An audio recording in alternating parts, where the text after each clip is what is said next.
Cartografiar nuestro territorio teatral nos permite conocer su diversidad de paisajes, su permanente transformación, sus inabarcables configuraciones. En esta cuarta temporada, te invitamos a seguir descubriendo nuestra geografía a través de los mapas que dibujaron los grupos que impulsaron la producción teatral independiente en las décadas de la primavera democrática.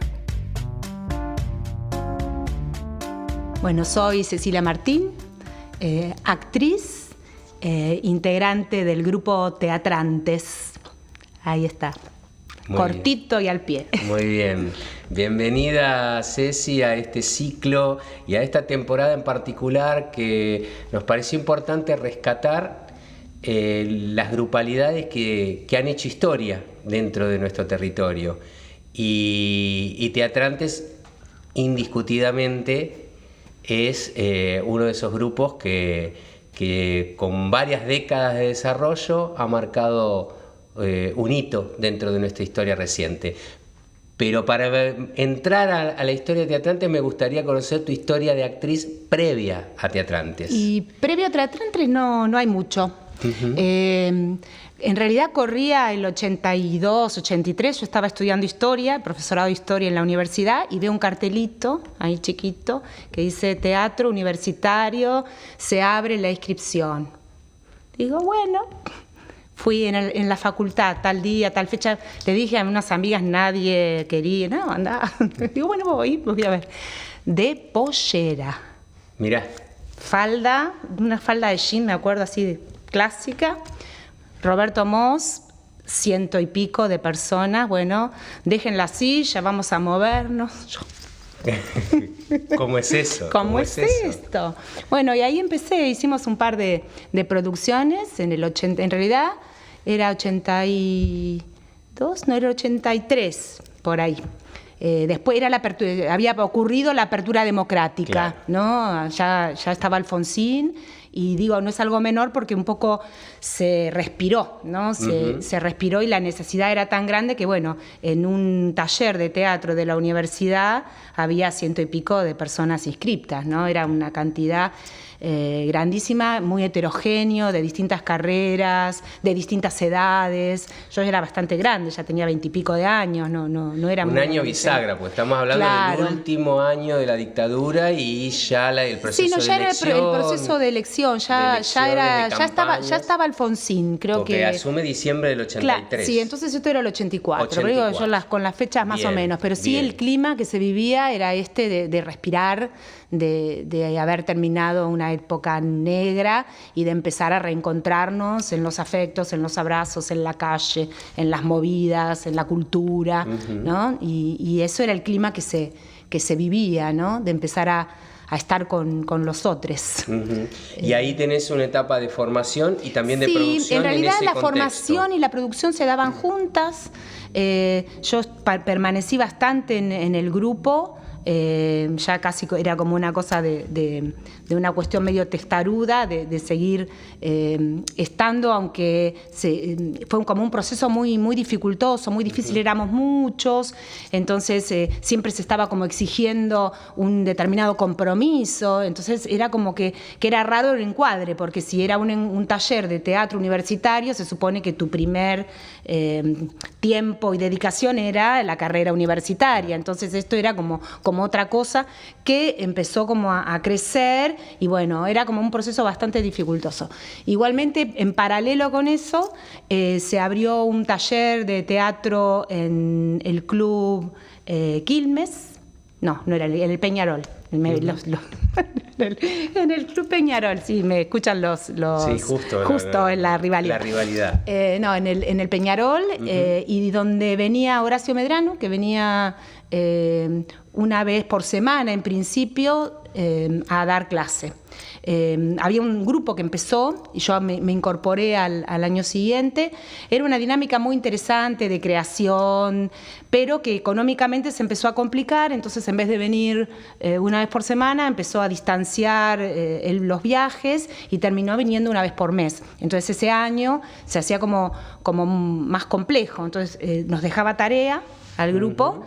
Nosotros nos juntábamos en la semana con la tarea y el día que venía era como una jornada larga, donde bueno, se trabajaba mostrando las producciones, corrigiendo, montando, trabajando un poco en línea del trabajo que habíamos hecho previamente. Pucho Medrano viajaba desde Buenos Aires. Sí, desde Buenos Aires venía una vez por mes. ¿Y qué gente recordás de esa época? Y bueno, Marcela Frugoni, bueno, Leo, Mónica,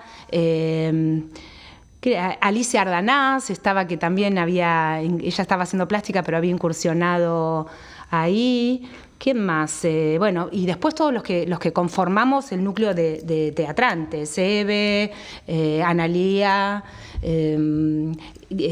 Guillermo Dillon. O sea, éramos un montón de gente. O sea que en ese taller fue un poco... Canale, me parece que estaba Adrián también en un momento. Sí, un poco el caldo fue de como cultivo eso, de lo que por fue eso voy, fue como el Divino. semillero de lo que después fue ese espectáculo de teatrantes. Que lo interesante que al otro año se incorporó Marcelo Marán, no como parte del taller, pero sino como para hacer una escritura, o sea, coparticipante con el grupo. Entonces nosotros hacíamos nuestros materiales, él tiraba algunos textos, nosotros los retrabajábamos y se iba retrabajando un material que terminó siendo El País de la Cebolla.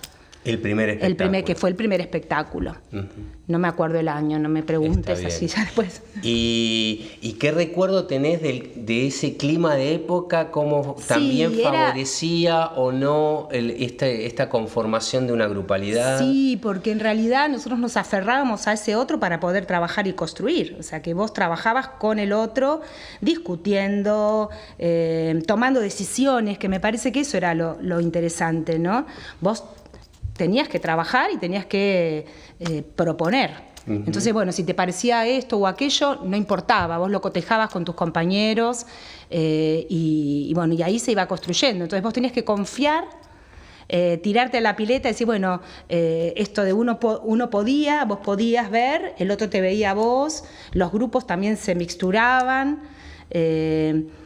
Entonces era como muy rico en la calificación del otro. O sea, vos tenías siempre algo que aportar. No importa, sí, incluso éramos también muy heterogéneos, de distintas procedencias, entonces era muy, muy rico lo que sucedía ahí. Las miradas múltiples claro. Y sobre todo esto, ¿no? De no depender de... Que me parece que la propia dinámica hizo que nos autogeneráramos, ¿no? Esta cuestión de la creación colectiva, esta cuestión de poder ser autónomo en la toma de las decisiones, eso, la propia dinámica de cómo se fue dando el taller, me parece que fue lo que lo promovió. Hasta ahí, El País de la Cebolla, que fue una obra que impactó mucho, sí, tuvo como mucha trascendencia. Sí, tuvo mucha trascendencia y también era como que reflejaba el clima de una época, ¿no? Muy esperanzador, ¿no? En la lucha del encuentro de la utopía, del poder mirar un mundo mejor. Eran un grupo de personas bastante rotas, ¿no? Era una especie de líder español, ¿no? Ferdinando de la Cuesta, ¿no? Que nos retrotraía un poco a la conquista, y un grupo de conquistadores, que eran un grupo de prostitutas y también un mercachifle que iban por un desierto buscando una vida mejor, ¿no? O sea, como, y llorando, ¿no? Esta cosa de la cebolla, pero era una obra muy esperanzadora y que pegó. Y ahí se consolida como grupo. Ahí se consolida como grupo. Incluso en esa época estaban los concursos de los espacios municipales, y nosotros, tengo la imagen de salir del Club Peñarol, ir con todos los bártulos para ir a presentar la obra, para ver si teníamos un espacio en la temporada, porque se concursaban los espacios para poder trabajar en el verano. Pues estamos hablando de una época donde salas teatrales independientes eran muy pocas. Poquito. Sí, creo que estaba empezando, estaba el séptimo, que ahí estaba arrancando, y no había salas independientes. Sí, se concursaban los espacios municipales. ¿Y qué otras grupalidades recordás de esa época? ¿O qué otros referentes que te suenen que estaban trabajando? Sí, las Divinas, que estaban trabajando ellas desde el humor, un poco al estilo de las... como de las gambas al ajillo, bueno, de toda esa movida de Buenos Aires, esa movida porteña tan interesante. Pero no había muchas grupalidades. Creo que estaba Torreiro también, no me acuerdo si ya se llamaba Lo Común, el grupo, pero también Carlos estaba también trabajando desde hace mucho tiempo, y después no había muchas, sobre todo de gente joven. Por ahí había el grupo... yo no me voy a acordar, el de Tripolio, pero en general funcionaban de otra manera, o sea, más que grupos de trabajo estaban, había un director, eran elencos con un director muy visible, entonces lo que llevaba la línea era el director, y bueno, y como que iban rotando, si bien siempre había 2 o 3 actores que iban siguiendo en el grupo, eran elencos, ¿no? Elencos concertados. ¿Y cómo sigue Teatrantes después de esa primera producción? Y después de eso era interesante porque todo el mundo decía que parecía un espectáculo infantil, era un espectáculo para adultos, pero la apuesta, el desarrollo de los personajes, pensaba que eran un grupo de prostitutas, pero nos decían que parecía como una estética de la infancia. Entonces la poética de actuación. Claro, por ahí entonces tenía que ver eso, ¿no? la poética, tenía que ver esta visión esperanzadora, ¿no? Tenía que ver el uso del humor, ¿no? Y de un cuidado en un humor que era... No sé si naif sería la palabra, pero sí era como un humor liviano, ¿no? Y a partir de ahí dijimos que también... charlando, había como un espacio que estaba vacante, que era lo que hoy llamamos Teatro de las Infancias. Y que entonces empezamos a trabajar por ahí. Nos parecía también que nos definía de alguna manera algún componente ideológico, que para nosotros era importante el qué queríamos contar para los niños. Y bueno, recurrimos a un cuento de María Elena Walsh, un cuento que en realidad era un número, no me acuerdo cuál era, un número romano, y nosotros lo llamamos El fabuloso robo de la sombrerera. Bueno, hicimos una adaptación con Marcelo también, seguimos trabajando con él hizo como una adaptación del cuento, que es un cuento de una carilla, y nosotros lo convertimos en una obra. Y bueno, creo que también ahí empezamos a definir esto de encontrar mucha fruición y mucho placer en el trabajo con las infancias, y apelando también a un público, ya te digo, que sentíamos que había un lugar como vacante, que era el niño de 9, 10, 11 años, no el niño pequeño. Y bueno, y realmente fue fabuloso toda la experiencia con esa obra. Viajamos mucho, estuvimos en La Plata, en la ciudad de los niños, el otro día justo nos acordamos de eso. Y un poco la idea fue ir profundizando en ese sentido. Después, Con Patas Cortas, dimos un paso más y construimos nuestra propia dramaturgia, porque hasta acá... te iba a preguntar quién había dirigido La Sombrerera, claro, ya lo asumen ustedes. Ahí la dirección ya es como, si bien mantenemos la dramaturgia de Marcelo, igualmente nosotros, el trabajo era interesante porque siempre era en mucha construcción, o sea, no era que surgía de un trabajo de estudio, ¿no? Sino que, si bien un poco fue más fuerte la presencia de Marcelo en El País de la Cebolla que en El fabuloso robo de la sombrerera, nosotros ahí no metimos tanto mano. De hecho, el cuento, si bien era un cuento, estaba muy cerradito, claro, ¿no? Había como un universo muy interesante que nosotros abrimos, lo pusimos, creamos un montón de personajes, pero la cuestión central la apropiación del bien común y de volver a poner las cosas en su lugar, desde la distribución del bien común. Fíjate que son las mismas cosas por las que hoy estamos, ¿no? Claro. Sosteniendo. Eso estaba ya en el germen, en el cuento, por eso nos fue tan interesante. Y sí, con Patas Cortas asumimos de la sombrerera, asumimos nosotros la dirección. Bien. Y una dirección colectiva. ¿Y colectiva entre cuántos hay? Y colectiva, no, éramos como 7, si bien había como roles y si bien estábamos todos, había como 3 o 4 que éramos lo que llevábamos un poco más la voz cantante. Eso después se ajustó más todavía en Patas Cortas. Donde la mirada realmente era colectiva, no discutíamos todo, razón por la cual un espectáculo te llevaba mucho tiempo de trabajo porque discutíamos todo lo poníamos en discusión y era fabuloso en realidad, ¿no? Porque teníamos que probar. Entonces, bueno, algunos eran más delirantes las ideas, otras más... Pero nunca era como que nos achicábamos antes de tiempo. Después veíamos cómo lo podíamos llevar a cabo, ¿no? Pero esto de poner la imaginación y decir, bueno, ¿y si lo hacemos así y así? No, y si bien vos no estabas muy de acuerdo, esto va a ser un desastre, no importa, lo probábamos. Y me parece que ahí fue cuando empezamos a encontrar una dinámica, ¿no? Y después, nada, a partir de ahí cada uno se iba especializando en alguna cosa, pero sosteniendo esto de la dirección y después de la dramaturgia colectiva, que ahí también era, porque por momentos escribíamos y también fuimos pasando de distintas maneras lo fuimos haciendo, ¿no? In situ, o sea, escribir la escena, probarla, y después también algunos espectáculos, Las Princesas Chinas, por ejemplo, fue de todo un proceso de investigación y de construcción previa. Tuvimos toda la dramaturgia previa y después ponerle el le pusimos el cuerpo y obviamente cambió. Claro. Se agregaron cosas, pero ya estaba muy, muy avanzado, ¿no? Y por ahí ese camino empiezan a ocupar ese lugar central en la referencia respecto al teatro destinado a toda la familia, a las infancias. Y casi sin darnos cuenta fue eso, ¿no? Ese proceso.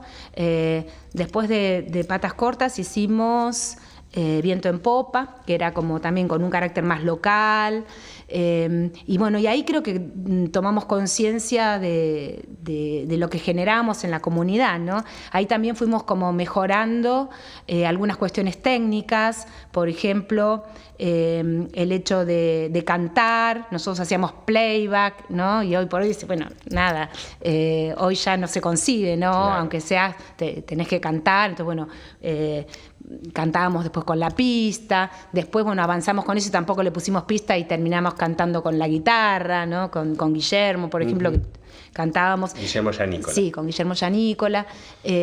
Y de alguna manera fuimos evolucionando, creando nuestro propio lenguaje, que me parece que eso era interesante, que después nos dimos cuenta, ¿no? En ese momento no lo veíamos así, pero sí que nos corríamos de un modelo que se empezó a sostener mucho en los 90, que era el modelo Midón. Y nosotros medio como que le discutíamos a ese modelo, ¿no?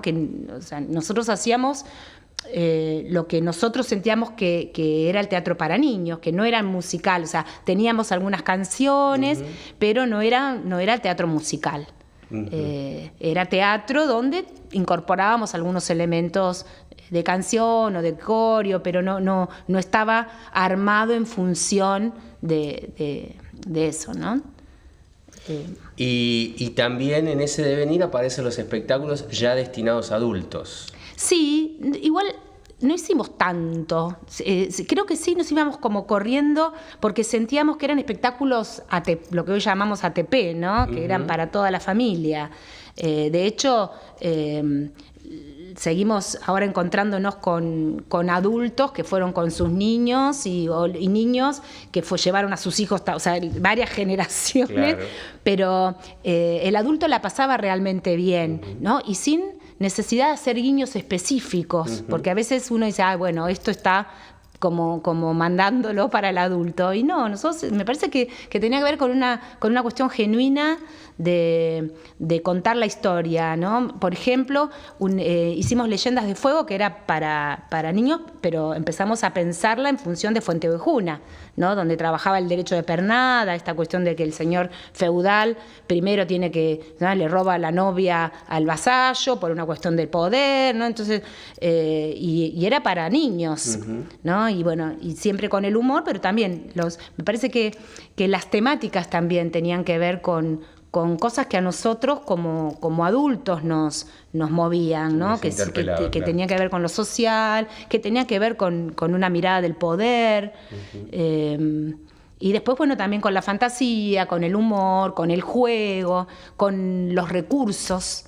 En realidad me acordaba también de las propuestas en Teatro por la Identidad, por ejemplo, claro, que bueno, ya eran orientadas a un público adulto. En ese caso sí. Sin embargo, Teatrantes también tenía esa versatilidad, ¿no? Sí, y por eso digo, y por ahí otra de las características era este tipo de uso de recursos donde quedaba expuesta la teatralidad, ¿no? Donde no estábamos escondiendo el artificio, sino que al contrario, lo exponíamos. No sé,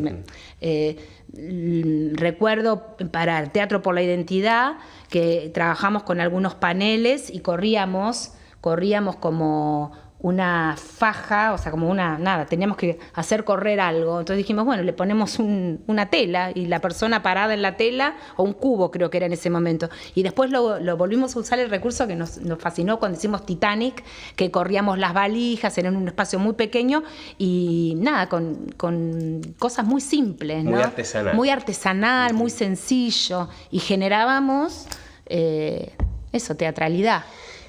Hemos hablado hasta acá de Teatrantes conjugando el verbo pasado en tiempo pasado. Sí. ¿Sentís que Teatrantes cumplió una etapa, que se cerró o que quedó latiendo y que puede volver? Yo creo que está ahí, que está ahí, que está latente. No sé, nos queremos mucho también, o sea, funcionamos muy bien, más allá de ser amigos de mucho tiempo, artísticamente siendo muy distintos, y también esto, ¿no? Por ahí cada uno ha hecho muchísimas otras cosas, y me parece que está ahí, que es un potencial, ¿no? Que no creo, siempre que no se cerró, ¿no? Se cerró se puso como un paréntesis por algunas cuestiones concretas de tiempo. Cuando entré en la dirección de la escuela, realmente dije, bueno, muchachos, hasta yo no puedo comprometerme. Incluso antes de aceptar el cargo, hablé con ellos y digo, bueno, a ver qué hacemos, ¿no? Porque me parecía del periodo de dirección del Colegio Ilia en el 17. Nosotros lo último que hicimos fue Don Juan, una versión del Don Juan era una conjunción de varios Don Juanes. Hicimos el Don Juan de Teatrantes, creo que en el 15-16. Y en el 17 yo entré a la dirección de la escuela, entonces dijimos, bueno, mantengamos el paréntesis. Igual después un montón de cosas, cuando terminé la escuela enseguida volví a hacer algunas cosas, bueno, Leo también ya te va a contar, y Mónica, cada uno con su camino, pero me parece que está bueno, que es un pendiente reencontrarnos para hacer algo. Que así sea. Bueno, gracias José. Ceci. Un nuevo episodio termina. Te invitamos a seguir compartiendo las diferentes maneras de sentir y de pensar nuestro territorio teatral.